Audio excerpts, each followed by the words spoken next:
Even early 20த் செஞ்சுரியில அகமதாபாத்ல பெரிய plague epidemic வந்ததுனால, bill ஓனர்களுக்கு ஜாஸ்தி சம்பளம் குடுத்தாங்க. அதுதான் காந்தி பண்ண முதல் ஸ்ட்ரைக்.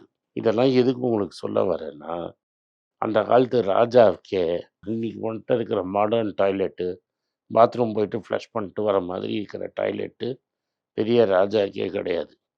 இன்னைக்கு நம்ம இத டேக்கன் ஃபார் கிராண்டட் ஆயிட்டோம்.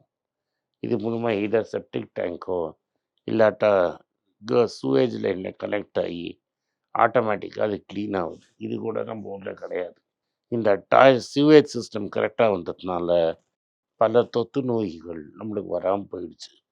எலிய உங்களால கண்ட்ரோல் பண்ண முடிஞ்சதுனாலயும், ஆன்டிபயாட்டிக் மூலமா நீங்க பண்ண ப்ரோக்ரஸ்னாலயும், பிளேகுங்கிற ஒரு வியாதி வித் ஹியூமன் கைண்ட 2 வாட்டி காலி பண்ண வியாதி, இன்னைக்கு வியாதிங்கிறதே யாரும் பேசுறது கிடையாது.